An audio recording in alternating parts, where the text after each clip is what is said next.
De votre compétence, Elisabeth Borne, c'est le PDG d'EDF. Jean-Bernard Lévy a annoncé un projet de construction de 6 nouveaux réacteurs nucléaires en France, des EPR, dans les années à venir. Avant de nous confirmer l'information, sur la forme déjà, est-ce que c'est le PDG d'EDF qui fixe désormais la politique énergétique de notre pays ?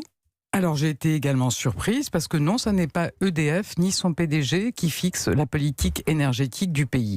La feuille de route, c'est la programmation pluriannuelle de l'énergie qui prévoit de ramener la part du nucléaire à 50% en 2035, qui prévoit le développement des énergies renouvelables, et c'est bien ce qu'on fait avec la fermeture l'an prochain de Fessenheim, avec de nombreux projets d'énergie renouvelable.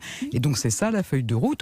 Au-delà, il nous faut réfléchir à la meilleure façon. Mais ça veut dire que ces 6 nouveaux réacteurs, ils ne sont pas actés, décidés, tranchés ? C'est ce que semble dire le PDG d'EDF. Clairement, ça n'est pas tranché. L'enjeu, c'est de proposer une électricité décarbonée à un prix abordable pour tous les Français. Il y a différents scénarios avec des nouveaux réacteurs, c'est celui qui étudie. Mais c'est un EDF. scénario, c'est une hypothèse. C'est un scénario. Parce que pardonnez-moi, quand on lit l'interview, l'article dans Le Monde du PDG d'EDF, ça paraît être acté, décidé. Non, je vous confirme que c'est un scénario parmi d'autres. On a également à l'étude des scénarios 100% énergie renouvelable.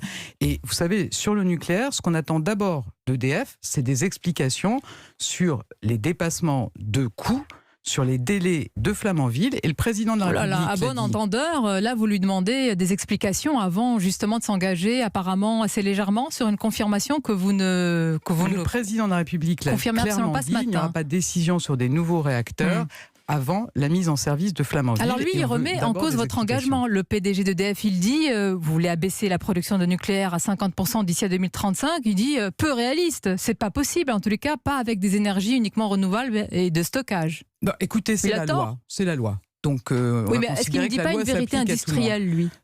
Franchement, ramener la part du nucléaire à 50% en 2035, c'est un cap qui est donné depuis longtemps, qui a été confirmé dans la loi.